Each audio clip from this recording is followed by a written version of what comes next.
नमः शिवाय दोस्तों। स्वागत है आपका हमारे चैनल वर्ल्ड ऑफ हैप्पीनेस में। आज एक मित्र ने कमेंट करके एक प्रश्न किया था कि भैया व्हाट इज शिवत्व, शिवत्व क्या है, इस पर एक वीडियो बना दो। तो बहुत ही प्यारा मुझे टॉपिक लगा और मुझे लगा कि आप सभी को इसके बारे में जानना चाहिए, क्योंकि हम सब जो है भगवान शिव की आराधना करते हैं, भगवान शिव की पूजा करते हैं, पर हम शिवत्व को नहीं जानते। हमें ये भी जरूर जानना है कि शिवत्व है क्या। भगवान शिव का जो शिवलिंग स्वरूप हम जिसकी पूजन करते हैं, वो वो जो सिंबल है वो आखिर क्या है। सब जो है उसमें भगवान शिव को देखते हैं, यानी कि उसमें एक रूप को देखते हैं। वास्तव में उसकी जो विज्ञान है, उसकी जो साइंस है, वो बहुत बड़ी है। इस ब्रह्मांड का जो रूप है, जो ब्लैक शक्ति जो पूरे आकाश में आप देखते हो, जो यूनिवर्स है, बिल्कुल एक डार्कनेस है। जब कोई व्यक्ति ध्यान की गहराई में उतरता है, प्रॉपर शून्य में चला जाता है, तो फिर जो है वो शिव जो जिसे कहते हैं वो शिव, बिल्कुल अनंत जो ब्रह्मांड जब शुरू भी नहीं हुआ था, जब कुछ था ही नहीं, तो क्या था? तो जो था वो शिव था। वो जिसे कंप्लीट स्पेस कहते हैं, जो एम्प्टी स्पेस है, एम्प्टीनेस है, जो इस दुनिया की एम्प्टीनेस है, वो शिव है। और शिवत्व जब हम बात करते हैं, तो जब कोई चेतना अपनी उसी स्थिति को वापस प्राप्त कर लेती है, तो उसको कहते हैं शिवत्व प्राप्त करना। अब शिवत्व है क्या, कैसे प्राप्त होगा? उसके लिए हम सारी ध्यान साधनाएं, मंत्र जप, न जाने कितना कुछ करते हैं कि हमें किसी तरह मोक्ष मिल जाए। मोक्ष जो है वही वास्तव में शिवत्व है। और जब कोई इंसान जो जीवन मरण के इस चक्र में फंसा हुआ है, दोस्तों ये संसार जो है ना, टोटल दुख है। हम सोचते हैं कि यहाँ पर हमें कोई सुख प्राप्ति हो जाएगी और कुछ ना कुछ हमें मिलेगा, और हम उसके लिए आगे आगे आगे आगे भागम दौड़ में लगे हुए हैं और सोचते हैं कि शायद कहीं आगे कोई सुख मिलेगा, कुछ और पैसा कमा लूंगा तो शायद कुछ आगे फिर और कुछ सुख मिल जाएगा। फिर उतना भी कमा लेते हैं, फिर सोचते हैं कि शायद कुछ और पैसा कमा लूंगा तो फिर सुख मिल जाएगा।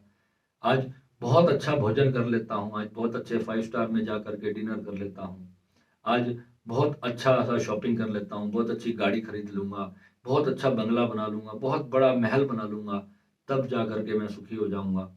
ये तो सभी संत हमें कहते आए, परंतु परम सुख क्या है? परम सुख वास्तव में मिलेगा कहाँ? परम सुख हम सब सुनते आ रहे हैं संतों से कि हमारे ही भीतर है, हमारे ही भीतर है।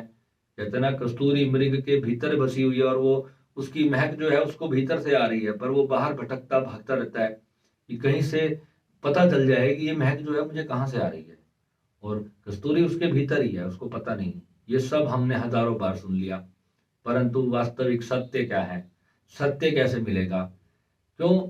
जब तक एक प्यासा है और उसको जब तक शीतल जल की प्राप्ति नहीं हो जाती, तब तक सारी बातें बेकार हैं। सब बातें सिर्फ जो है सत्संगों में अच्छी लगती हैं। सब आपको जो है त्याग की तरफ ले जाते हैं कि संसार को त्याग दो, संसार में जो है कोई सुख नहीं है, संसार में सिर्फ दुख है। वो तो चलो सारी बातें अच्छी हैं, सत्संग में सुनने के लिए हम भी सुनते हैं थोड़ी देर के लिए। हम किसी की, जब कोई व्यक्ति मर जाता है तो उसकी जो शोक सभा होती है उसमें जाते हैं, क्रिया बोलते हैं हमारे यहाँ पर, और उसमें जाकर के हम थोड़ी देर के लिए कहते हैं बड़ा अच्छा आदमी था, ये हुआ, बुरा हुआ, वैसा हुआ, वैसा हुआ। और आजकल जैसे वीडियोस वगैरह आते हैं फेसबुक पर, देखते हैं कोई हादसा हो जाता है। अभी जैसे कल हमारे आर्मी के जो जनरल विपिन रावत जी की मृत्यु हो गई, तो हमें बहुत दुख हुआ और उसके लिए कुछ देर हम सबने शोक प्रकट किया। फिर उसके बाद फिर हम भूल भाल कर अपनी नॉर्मल जिंदगी में तुरंत ही वापस आ जाते हैं। परंतु लाखों लोग हमारे सामने रोज मृत्यु को प्राप्त होते हैं, परंतु हमारा मन नहीं मरता। हमारे मन के अंदर जो है जीवन जीने की जो प्रबल इच्छा है, वो कभी मरती नहीं। इसका मतलब क्या है कि जो हमारी चेतना है वो मृत्यु की इच्छा नहीं करती। हमारी चेतना जो है वो जीवन जीना चाहती है। अब हमारी जो चेतना है उसका मूल स्रोत क्या है? हमारी चेतना की उत्पत्ति कहाँ से हुई? चेतना यानी कि आत्मा। हमारे उसमें उसको चेतना कहा जाता है। जो चेत जाता है, यानी कि जो हमारे शरीर है, अगर कहीं से उसको कोई स्पर्श करता है तो किस चेतन को अनुभव होता है कि कोई स्पर्श हुआ। अब जब वो चेतन जो है चेतन का अपोजिट क्या होता है? जड़। जड़ वस्तु को अगर आप स्पर्श करोगे तो क्या उसको पता लगेगा कि किसी ने उसको स्पर्श किया? परंतु चेतन को पीड़ा भी होती है, सुख भी होता है, दुख भी होता है। तो जो चेतना जो है, ये शब्द जो लिया गया है वो आत्मा के लिए लिया गया है। उसको आत्मा भी कह लो आप, उसको कॉन्शियसनेस कह लो, कुछ भी आप उसके लिए नाम ले लो। और रूह कह सकते हो आप उसको, स्पिरिट कह सकते हो, सोल कह सकते हो, ये जितने भी नाम हैं उसी शक्ति के लिए यूज किए जाते हैं जो अनुभव करती है। लाइक अभी आप जो सुन रहे हो और जो उसको ग्रहण कर रहा है वो आपकी चेतना है। और चेतना जब परम आनंद में लीन हो जाती है, यानी कि जो उसका परम धाम है, उसको अलग अलग जगह से नाम लिए गए, कोई सतलोक कहता है, कोई सचखंड कहता है ना, कोई उसको जन्नत कह देता है, तो कोई स्वर्ग कह देता है। सब ने अलग अलग रिलीजन्स में अलग अलग नाम उसके दिए गए कि हम वहां चले जाएं तो वहां परम शांति है, वहां से हमारा जो है दोबारा इन संसार में आना नहीं होगा। जैसे कि भगवान श्री कृष्ण गीता में कहते हैं कि जो देवताओं को भजता है अर्जुन, वो देवताओं को प्राप्त होता है, परंतु जो मुझ सच्चिदानंदन वासुदेव को भजता है, मुझ सच्चिदानंदन, यानी कि वो अपने आप को सच्चित आनंद कहते हैं। वहां पर अपनी किसी मूर्ति का नाम नहीं लेते, अपने किसी मंदिर का उदाहरण नहीं देते कि आप जाओ मेरे वृंदावन में, इस मंदिर में जाओ तब आपको मोक्ष मिलेगा। ऐसा भी तो कह सकते थे, परंतु उन्होंने स्पष्ट कहा कि जो मुझ सच्चिदानंदन स्वरूप की आराधना करता है, और जितने भी बाकी देवी देवताओं की आराधना करते हैं, उसका मतलब ये नहीं है कि वो सब गलत है। सनातन धर्म में ऋषि मुनियों ने जितनी भी चीजें दी हैं, आपके जीवन को सुखी बनाने का हर एक पॉसिबल प्रयास किया गया है कि कहां से आपको कोई सुख दे दिया जाए। कि जिस जो भी आपके जीवन में, अगर आपने कर्मों के कारण अगर कोई दुख निर्मित किया है, तो फिर आप हनुमान जी को याद करो। तो हनुमान जी जो है वो कलयुग में एक ऐसे देवता हैं जो आपके हर दुख को दूर करने की क्षमता रखते हैं। और हनुमान जी जो हैं वो भगवान शिव का रूप है। तो जब ये सृष्टि की जब रचना हुई, तो अगर आप शिव महापुराण को शुरू से अंत तक पढ़ोगे तो आपको समझ आएगा, जो पहले इंसान जो भी शरीर रूप से जब परमात्मा ने धारण किए, तो ये जो सब जो देवी देवता हैं ये उन्हीं में से एक हैं। और ऐसे बहुत सारे जो है ऋषि हुए थे, तो उन ऋषियों के आगे सब जो है वर्ण बने, उन्हीं की जो हम जिसे हम कहते हैं गोत्र हमारा, जैसे कि मेरा कश्यप गोत्र है, यानी कि हम कश्यप ऋषि की संतान हैं। और कोई इसमें जैसे अलग अलग गोत्र होते हैं, अलग अलग ऋषियों के जो उनको उनको नाम दिया गया, तो वहां से जो है उनकी फिर पीढ़ी वंशवाद पूरा चलता चला गया, आगे आगे आगे उनकी संतानें होती चली गई, है ना। तो इस तरीके से जो है ये ब्रह्मांड में इतने सारे इंसान आज हम सब देखते हैं। करोड़ों अरबों बार इंसान पैदा हो चुका और करोड़ों अरबों बार मर चुका। और अंत क्या है जीवन का? मृत्यु। अब इस मृत्यु शब्द को हमें समझना है कि ये मृत्यु आखिर है क्या। कितना भय भय होता है इंसान को अपनी मौत का, कि मैं कैसे मरूंगा। और सबको पता है कि एक दिन मृत्यु आनी है। कल जब आपने वो इंसिडेंट देखा होगा कि कैसे हेलीकॉप्टर में आग लग जाती है और जो आर्मी के जनरल हैं उनके साथ 14 लोगों की मृत्यु होती है। ये तो एक आम छोटा सा इंसिडेंट हो गया।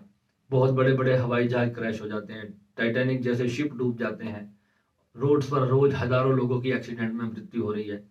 क्या भगवान आप सबको मार रहा है? क्या भगवान आपकी मृत्यु का कारण बना हुआ है? आप इसके ऊपर जरा रिसर्च करके देखें। क्या आप किसी ने, एक छोटा सा बच्चा, कल मैंने एक वीडियो देखा कि बच्चा रोड के किनारे, उसके पिता जो थे, वो बच्चा अपनी बाइक के ऊपर बैठा हुआ था और उसके पिता कुछ सामान लेने के लिए उतरे और बच्चा जरा सा उसने बाइक को से स्टार्ट कर दिया और बाइक नीचे गिर गई। दूसरी साइड से ट्रक आ रहा था और जो ट्रक आ रहा था वो बच्चे के ऊपर चढ़ गया और बच्चे की मृत्यु हो गई। अब एक 4 या 5 साल का बच्चा, उसने ऐसे क्या कर्म किए? आप क्या समझते हैं कि भगवान जो है आप लोगों को मृत्यु दे रहा है? भगवान किसी को कोई मृत्यु नहीं दे रहा। ना ही भगवान आपको जन्म दे रहा है, ना ही भगवान आपको मृत्यु दे रहा है। उस परमात्मा को तो पता ही नहीं है कि आपके जीवन में क्या हो रहा है। वो तो एक सच्चित आनंद की अवस्था है। उसको भगवान श्री कृष्ण ने स्वयं कहा कि इस दुख के जाल से पार होने के लिए केवल और केवल मुझ सच्चिदानंदन की तुझे आराधना करनी होगी और गुरु के पास जाना होगा, और गुरु के पास जाकर के मेरे तक पहुंचने का मार्ग तुझे मिलेगा। गीता में भगवान ने स्पष्ट कह दिया। परंतु दुर्भाग्य की बात यह है कि हमारे लोग गीता जैसे ग्रंथ को छोड़ करके न जाने कहां कहां भटक रहे हैं। कोई जन्नत की 72,000 हूरों के चक्रों में पागल हुआ फिरता है, तो कोई जो है वो स्वर्ग की कामना लिए हुए है। और किसी को संसार में सब कुछ चाहिए, कोई अच्छी पत्नी के लिए दुर्गा का पत्नी प्राप्ति मंत्र जाप कर रहा है, किसी को अप्सरा साधना करनी है, किसी को कर्ण पिशाचनी करनी है, किसी को ऐसा कोई व्यक्ति आता ही नहीं। मेरे गुरुजी मुझे कहते थे कि बेटा तूने यूट्यूब चैनल तो बनाया है, परंतु तू दीक्षा सिर्फ उसी को देना जो केवल परमात्मा की बात करे, और तू देखना कि तेरे पास 1000 में से कोई एक होगा जो कहेगा कि मुझे सिर्फ परमात्मा चाहिए, मुझे पैसा नहीं चाहिए, संसार के सुख नहीं चाहिए, मुझे जो है केवल ईश्वर की सच्चा ज्ञान चाहिए, मुझे आत्म साक्षात्कार चाहिए, मुझे शिवत्व चाहिए। शिवत्व की लालसा करने वाले बहुत कम है इस दुनिया में। किसी को घर चाहिए, किसी को पैसा चाहिए, और किसी को अच्छी नौकरी चाहिए। तो बस इसी इच्छाओं के कारण जो है आप अपने मूल स्वरूप को, शिवत्व तो आपका मूल स्वरूप है। शिव कोई मूर्ति नहीं है ऊपर जिसकी आपको पूजा करके कोई चीज मिल जाएगी। शिव आप स्वयं हो, आप ही शिवो हम जब कहते हैं, जिसको मेरे बाबा कहते हैं कि शिवो हम की स्थिति को हमने प्राप्त होना है। अब वो शिवो हम की स्थिति क्या है, आज उस पर चर्चा करेंगे। जब एक इंसान अपने विचारों से पूर्ण शांत हो जाए, कोई एक सिंगल विचार भी जब उसकी मस्तिष्क में ना बचे, किसी भी चीज की प्राप्ति की इच्छा ना बचे, पूर्ण रूप से वो तृप्त हो जाए, पूर्ण रूप से अपने शरीर से डिटैच हो जाए, पूर्ण रूप से इस संसार से डिटैच हो जाए। संसार से डिटैच होने का मतलब ये नहीं है कि संसार को त्याग दिया जाए। अगर आज मैं कहूं कि मैं संसार से डिटैच हूं, परंतु मैं जब अपने कार्य क्षेत्र में आता हूं तो मुझे अपनी बीवी को भी देखना है, माता पिता को भी देखना है, बच्चे को भी देखना है, सारा घर का बिजली के बिल भी भरने हैं, सारा काम करना पड़ेगा, मेहनत भी करनी पड़ेगी। कोई रोटी तो आकर के घर पे दे नहीं जाएगा। कर्म कर्म क्षेत्र में तो कर्म करना पड़ेगा। इसलिए भगवान ने ये भी कह दिया था कि तू निष्काम होकर अपने कर्म कर, जो भी फल देना होगा वो मैं जानू, मेरा काम जाने, तुझे केवल अपना कर्म करना है अर्जुन।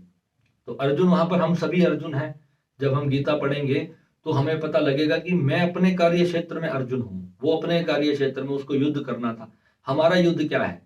सुबह अपने घर की दाल रोटी कमाना ही हमारा युद्ध है। और इस युद्ध को करने के लिए आपको क्या करना है? निष्काम कर्म करना है। अब इसमें सकाम कर्म करते हो। अब कोई लोग, मेरे ऐसे बहुत सारे मित्र हैं जो सुबह उठते हैं और वो कोई शेयर ट्रेडिंग का काम करता है, वो बोलता है भैया मेरे को कोई ऐसी चीज बता दो ना जिसमें ऐसा कोई नंबर बता दो जो मेरा रोज मेरे जुए में नंबर लग जाए, कोई ऐसा लॉटरी का नंबर बता दो। ऐसे बहुत सारे साधक आते हैं जो मुझे कहते हैं भैया हम वो गेम आती है एक, वो गेम खेलते हैं, उसमें कोई ऐसा ध्यान में कोई ऐसा नंबर देख के बता दो जो नंबर लग जाए। ऐसी भी बहुत सारी साधनाएं होती हैं जिससे ये नंबर पता चलते हैं। परंतु क्या वो शिवत्व की प्राप्ति है? शिवत्व तो वो है जब आप सब इच्छाओं से परे, जैसे भगवान बुद्ध पूरी दुनिया का राजपाट छोड़कर चले गए, है ना, पूरी दुनिया का राज था उनके पास, हर तरह का भोग था, ऐश्वर्य था, सब कुछ था। परंतु एक गरीब व्यक्ति जिसने अपने किसी जीवन में कोई सुख नहीं भोग कर देखा, तो मैं उसको कह दूं कि जा तू शिवत्व के लिए चला जा। उसका मन तो अंदर से लालसा से भरा, अभी उसने काम वासना को नहीं भोगा, उसने अच्छे सुंदर स्वादिष्ट भोजन करके नहीं देखे, अच्छे वस्त्र पहनकर नहीं देखे, अच्छे घर में अच्छे भवन का सुख नहीं देखा, अच्छे वाहन का सुख नहीं देखा, तो क्या उसके अंदर वैराग्य जागृत होगा? नहीं जागृत होगा, क्योंकि उसकी इच्छाएं इतनी प्रबल होंगी। और इच्छा जब तक भोगता नहीं साधक, तब तक जो है उसको वैराग्य नहीं होता, और वैराग्य के बिना कभी किसी का मोक्ष नहीं होता। अब यहाँ पर कुछ लोग प्रश्न करते हैं कि भैया जब हम अपनी इच्छाओं में ही लिप्त रहेंगे तो हम ध्यान कब करेंगे?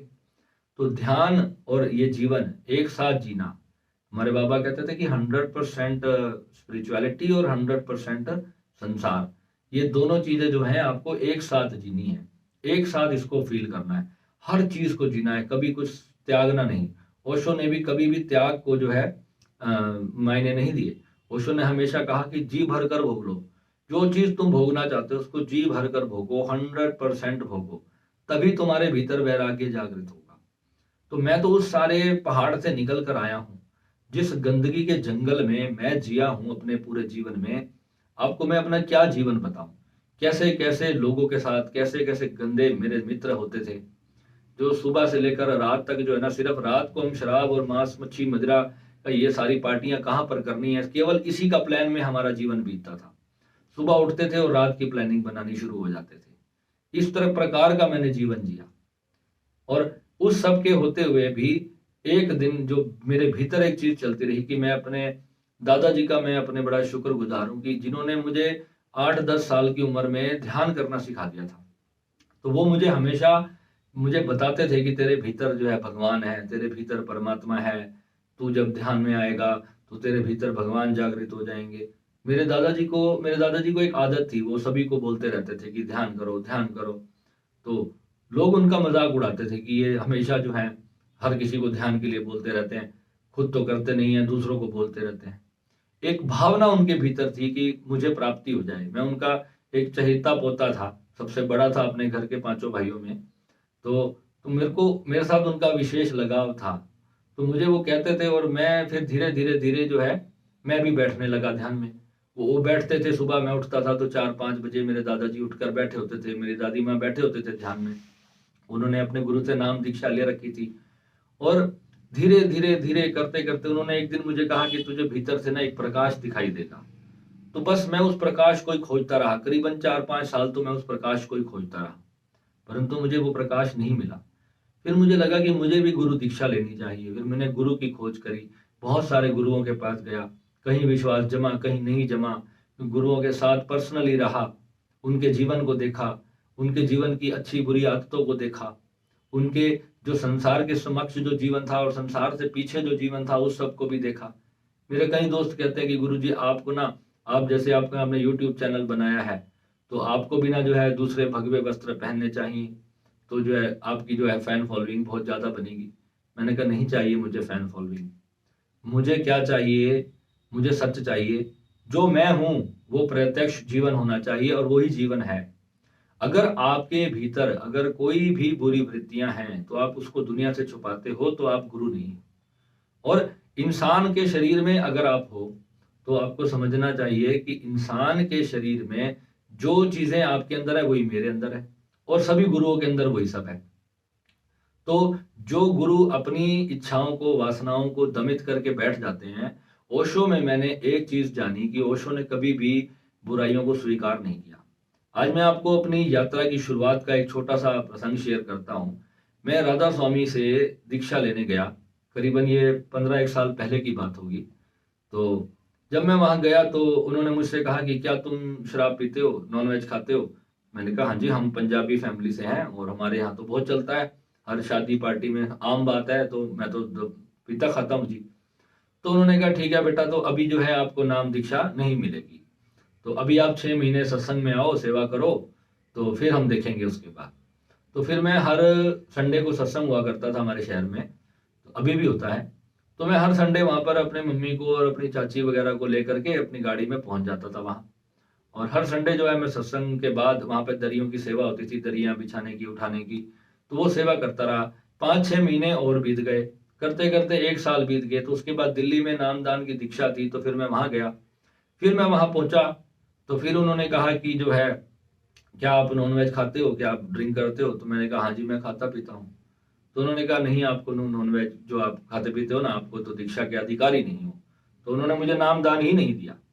तो वहां से मेरे मन में एक संकल्प आया, एक मन में बात आई कि अगर कल मेरी मृत्यु हो जाए तो मैं तो फिर बिना प्राप्त किए ही संसार से चला गया। और 1 साल हो गया मैं आपके सत्संग में आता हूँ, मैं सेवा भी करता हूँ, क्या पता इसी साल में ही मेरी मृत्यु हो जाती, तो फिर तो मैं इस सत्य को जाने बिना ही मर जाता। यानी कि एक चेतना जो बुराई को छोड़ करके अच्छाई की तरफ जाना चाह रही थी, उसको उन्होंने इसलिए नाम दीक्षा नहीं दी क्योंकि वो एक नॉन वेजिटेरियन है। और हमारे ओशो के मार्ग में या हमारे शिव योग के मार्ग में प्रत्यक्ष कहा गया है, जितना भी अघोरी का मार्ग है हमारा भगवान शिव के भक्तों का, उसमें प्रत्यक्ष कहा गया है कि मांसाहार जो है ना, वो इंसान को पूर्ण अधिकार है मांसाहार करने का। क्योंकि इंसान जो है वो शुरू से, जब आदिवासी समय से उसकी प्रवृत्ति है, कई हजार लाखों सालों से वो मांस से ही जीवित रहा। अनाज तो बहुत बाद में उत्पत्ति हुई, इंसान जो है वो नॉन वेज से ही जीवित रहा। क्या इंसान भी किसी का आहार नहीं बनता क्या? अभी जंगल में आप चले जाओ, क्या शेर आपसे पूछेगा क्या कि वो आप नॉन वेजिटेरियन हो या वेजिटेरियन? वो तो बस आपको पकड़ के खा जाएगा। जिस दिन, जहां आपकी डेस्टिनी ने आपकी मृत्यु लिखी है, फिर मरोगे, फिर पैदा होगे, लाखों करोड़ों शरीर आपने बदल लिए। परंतु गुरु नानक देव जी ने भी मांसाहार पर प्रत्यक्ष कहा कि इस संसार में हर एक चीज में प्राण शक्ति है और केवल जीवित वस्तु को खाकर ही आप जीवित रह सकते हो। यानी कि भोजन में भी प्राण शक्ति है और मांसाहार में भी प्राण शक्ति है। जिस भी चीज को आप खाओगे उसके अंदर प्राण होगा। निर्जीव चीज को खा करके आप जिंदा नहीं रह सकते, वो आपको जीवन नहीं दे सकती, वो आपको आगे चलने की एनर्जी नहीं दे सकती जिससे कि आप चल फिर सको, बात कर सको, कुछ वजन उठा सको। ताकत, एनर्जी, है ना। तो एनर्जी जो है आपको किसी लिविंग थिंग को खाने से मिलेगी। एक केला जो है उसके अंदर प्राण ऊर्जा है, एक साग सब्जी है, पत्ते हैं, गोभी है, सैलड है, इस सब के अंदर प्राण ऊर्जा है। जल के अंदर प्राण ऊर्जा है, हर एक चीज में प्राण ऊर्जा है। अगर आप उसको खाओगे तो ही जो है आपको जीवन मिलेगा। अब जिसमें प्राण नहीं तो वो निर्जीव है, वो जड़ वस्तु है। यही जड़ और चेतन का अंतर है। और जो चेतन है और उसको अगर अपने शरीर को जीवित रखना है तो प्राण ऊर्जा जो हम श्वास से भी लेते हैं, हम जल पीते हैं और श्वास लेते हैं, तो इससे भी हम इन दो चीजों से भी जीवित रह सकते हैं। केवल जल पीते रहो, आप कभी नहीं मरोगे, आपको अनाज की जरूरत ही नहीं, परंतु उसके लिए अभ्यास करना पड़ेगा, समय लगता है। जब आप योग और ध्यान के मार्ग में आते हो तो ये बुराइयां धीरे धीरे धीरे धीरे अपने आप ही छूट जाती हैं। तब हमारा जब विवेक जागृत होता है तो हम कहते हैं कि ठीक है, अगर हमारे को सैलड खा करके या दाल और रोटी खा करके भी हमारा पेट भर सकता है तो जरूरत क्या है हमें नॉनवेज खाने की। परंतु वहां पर एक बात आती है कि मन की वृत्ति, आपका जो आप जिस भी कम्युनिटी से हो, कई लोग माउंटेन कम्युनिटी के हैं, वो बचपन से ही जो है उनके अंदर मांसाहार का प्रचलन बहुत ज्यादा रहता है। अगर आज उनको कह दो कि आप नॉनवेज छोड़ दो तो उनको एकदम से तकलीफ होने लगती है। तो रीजन यही है ना कि हजारों सालों से, जब से उनका इस्लाम धर्म चला है 1400-1500 सालों से लगभग, तो तब से वो उसी तरह का भोजन लेते आ रहे हैं, तो उनकी वो प्रवृत्ति बन चुकी है। और ऐसे ही पंजाबी हमारी जो कम्युनिटी है, इनकी भी एक तरह से जो हैबिट बन चुकी है इस तरह के भोजन की। और एग वगैरह तो नॉर्मल है आज की डेट में, पूरे वर्ल्ड के अंदर खाया जाता है, तो एनर्जी भी होती है, आजकल डॉक्टर्स भी आपको बोलते हैं। तो इसके लिए अगर आप इसको पाप और पुण्य से तोलोगे तो आप कभी भी जो है इससे मुक्त नहीं हो सकते। पहले आपको ये समझना है कि आपके भीतर गिल्ट क्या है। अगर किसी चीज का खाने से आपको गिल्ट पैदा हो रहा है तो आपको उसको तुरंत छोड़ देना चाहिए। अगर आपकी आत्मा बोलती है, आपको अपने भीतर की आवाज को सुनना है। मांसाहार पे मैंने पहले भी वीडियो बनाया था। और स्पिरिचुअलिटी पे आज ही हमारे एक साधक ने पूछा, क्या स्पिरिचुअलिटी पे वेजिटेरियन होने से कोई खास असर होगा? मैं कहता हूँ खास नहीं, बहुत ज्यादा असर होगा। जितना ज्यादा आप प्राण ऊर्जा वाला भोजन करोगे। देखो, मांसाहार जो है वो एक तरह से वो ऑलरेडी डाइजेस्टेड फूड है। वो एक एनिमल ने घास फूस खाया, जैसे बकरा है, बकरे ने घास फूस खाया, उसको पचा करके मांस बनाया, अब आप उस मांस को खा रहे हो। और कितना, किस चीज में ज्यादा ताकत होती है? मांस में ज्यादा ताकत है या घास में ज्यादा ताकत है? घोड़ा तो घास खाता है। और हॉर्स की पावर आप देखो, कहते ना हॉर्स पावर। तो प्राण, वो सिर्फ प्राण चीजें खाता है। एक बैल होता है वो सिर्फ घास खाता है। घास में कितनी ऊर्जा है कि बैल इतने भारी भारी जो भरकम जो ट्राली होती है वो उसको, जो मालवाहक उसको होते हैं उसको भी खींच लेता है। तो इतनी शक्ति उसके अंदर कैसे आती है सोचो, क्योंकि वो प्राण ऊर्जा का ही भोजन करता है केवल, वो निर्जीव वस्तुएं नहीं खाता। तो जो वेजिटेरियन फूड्स हैं वो बहुत ही हमारे शरीर के लिए अच्छे होते हैं। और शिवत्व की प्राप्ति के लिए तो आपको धीरे धीरे धीरे धीरे कम से कम भोजन तक पहुंचना है। यानी कि जब आप वो ऊर्जा को ही ग्रहण करोगे डायरेक्ट, जब हम ध्यान में जितने भी हम कोर्सेज में आपको चीजें सिखाते हैं, तो जब आप उस ऊर्जा को डायरेक्ट ग्रहण करते हो, पहली बार अगर आप 4 रोटी खाते हो तो धीरे धीरे आप 3 पे आ जाओगे, फिर 2 पे आ जाओगे, फिर 1 पे आ जाओगे। और धीरे धीरे कम से कम भोजन की आवश्यकता पड़ेगी। बीच में ऐसा समय आएगा कि आपका शरीर बहुत हाईली डाइजेस्टिव हो जाएगा, आपको बहुत ज्यादा भूख लगनी शुरू हो जाएगी, क्योंकि आपका जो पाचन तंत्र है वो फिर से एकदम एक 18-20 साल के यंग बॉय की तरह वर्क करने लग जाएगा। तो ये जो सारी चीजें हैं आपको इस योग से जुड़ने के बाद आपको पता चलेगी। तो इस तरीके से हम अपनी जब जीवन में अपनी साधना करते चले जाएंगे तभी हम प्राप्त कर पाएंगे उस इटर्नल ट्रूथ को। और अगर हम अपने मन की इच्छाओं को दमित करके बैठे रहेंगे, यानी हम ध्यान में बैठे हैं और मन तो कहीं और भटक रहा है, तो फिर कभी भी आपको जो है पूर्ण शांति की प्राप्ति नहीं होगी। जो हमारा आउट ऑफ बॉडी वाला जो मेडिटेशन कोर्स है उसके अंदर हम पहले आपको कहते हैं कि आप 2-3 महीने अपनी सारी इच्छाओं को पूरा कर लो। जो आपको करना है आप उसकी तरफ उसकी साधना करो, कि अगर आप वो अचीव नहीं कर पा रहे हो तो पहले आप उसको अचीव कर लो। क्योंकि अगर कोई भी इच्छा आपके भीतर पड़ी हुई है तो आप आउट ऑफ बॉडी जा ही नहीं सकते, क्योंकि एक इच्छा भी जो है तुरंत आपको धड़ाम से शरीर में खींच लेती है। शून्य की प्राप्ति कब है? जब मन टोटल डीप साइलेंस में, मन टोटल तृप्त है। आपको भोजन की वासना थी, आपको सेक्स की वासना थी, जो भी तरह की आपके मन में इच्छा थी वो सारी आपकी पूर्ण हो गई। अब आप अपने आप को, शरीर को छोड़ दो ध्यान में, और आप डेड हो जाओ एक तरह से, और अपने सारे चक्रों से परे जा करके वो सारी साधना को करके आप जो है उस एक्सट्रीम लेवल ऑफ शिवत्व को जब आप अनुभव करते हो तब आपको पता चलता है। फिर एक स्टेज ऐसी आती है जब चलते फिरते उठते बात करते हुए भी आप उस शिव के साथ एक रहते हो। अब वो जो है और जो मैं हूं, जब वो एक हो जाता है तो उसको शिवत्व कहते हैं। शिवत्व यानी कि कोई मूर्ति नहीं है, शिवत्व एक उपाधि है। और जितने भी बुद्ध हुए उनको बुद्धत्व भी कहते हैं, उनको निर्वाण भी कहते हैं, महापरिनिर्वाण भी कहते हैं। अकाल चलाना भी, जैसे बोलते हैं कि अकाल में ब्रह्मलीन हो गया, ब्रह्म के साथ एक हो गया तो ब्रह्मलीन हो गया। तो ऐसे बहुत सारे अलग अलग रिलीजन में जो है उनके लिए नाम दिए जाते हैं, परंतु जिस शून्य स्टेट को प्राप्त होना है वही शिवत्व है। और एक अंतिम चीज मैं इसमें आपको और बता देता हूं, आप ही दृष्टा हो, इस बात को समझ लो। आप दृष्टा हो यानी कि देखने वाले, जानने वाले, और आपके ऊपर जो ये सारी ब्रह्मांड घटित हो रहा है आपके ऊपर हो रहा है। यानी कि हम सोचते हैं कि हमारे बाहर ये ब्रह्मांड है, ऐसा नहीं है। कि पूरा ब्रह्मांड एक्चुअल में हमारे भीतर है, हम ये पूरा ब्रह्मांड है। आप अपने आप को इतनी सी चेतना समझ के बैठे हो, इतना सा शरीर समझ के बैठे हो, और वास्तव में आप ही ये पूरा निराकार ब्रह्म स्वरूप हो। और जब इसका प्रत्यक्ष अनुभव आपको हो जाता है, जब अपने शरीर को छोड़ करके आपका सूक्ष्म शरीर का जो बुलबुला है वो फूट जाता है और जा करके उस ब्रह्म में लीन हो जाता है, तो उसको कहते हैं शिवत्व, बुद्धत्व, जो भी नाम आप उसको दे लो, सेल्फ रियलाइजेशन, कुछ भी नाम दे लो आप उसके लिए। आप सचखंड में पहुंच गए, कुछ भी आप ले लो, जहां से आपकी मृत्यु जो है दोबारा नहीं होगी। और ये जो जीवन में रोज हम देखते हैं ना कि मृत्यु हो रही है, कष्ट, दुख और पीड़ा, अगर हम सुख के पीछे भागेंगे तो ऑलमोस्ट आप ये बात ध्यान में रखना कि सुख और दुख जो है वो सिक्के के दो पहलू हैं। इसको ऐसे समझ ले जैसे कि आपकी शादी हो गई, अभी बहुत आप डोली लेकर आए, बहुत खुश होकर, भाई मेरी बहुत सुंदर पत्नी आ गई, बहुत बढ़िया मेरा जीवन हो जाएगा, मैं अब स्वर्ग के सुख भोग लूंगा।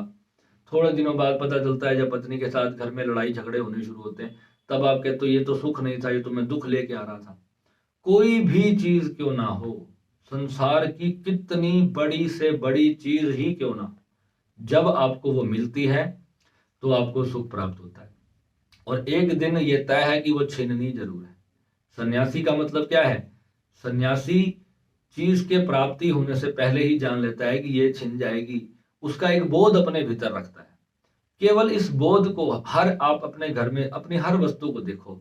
आपके घर में बहुत सुंदर गाड़ी खड़ी है, आपका घर में इटालियन मार्बल लगे हुए हैं, बहुत सब कुछ आपके घर में हर एक चीज लगी हुई है, परंतु आप देखो कि ये सब कुछ छोड़ करके आप एक दिन यहाँ से जाने वाले हो। तो आप अपने केवल उस चीज को अनुभव करके देखो कि ये सब छूट गया है, अब मैं शमशान में पड़ा हूं कहीं और मेरी चिता जल रही है। आप उस चीज को फील करके देखो, तब आपको समझ आएगा। तथाता ध्यान वही है। तथाता ध्यान में जागृत होकर के हम जाते हैं कि हम देखते हैं कि हमारी चिता जल रही है, हम उसको देखते हैं, और तब जा करके हमें पता चलता है।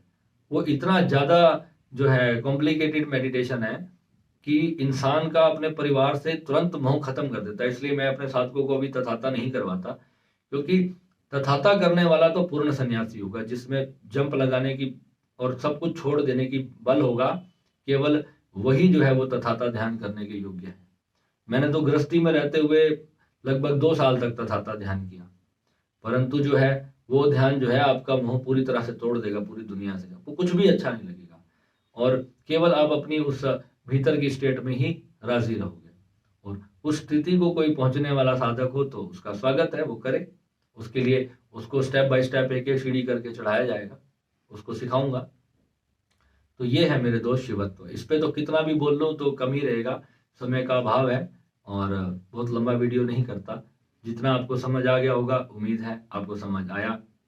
नमः शिवाय। और जब मैं नमः शिवाय बोलता हूँ तो मैं उसी को ही प्रणाम करता हूँ जो ये पूरा ब्रह्मांड है। केवल उसी को प्रणाम करता हूँ, यानी कि खुद को ही नमन करता हूँ। नमः शिवाय।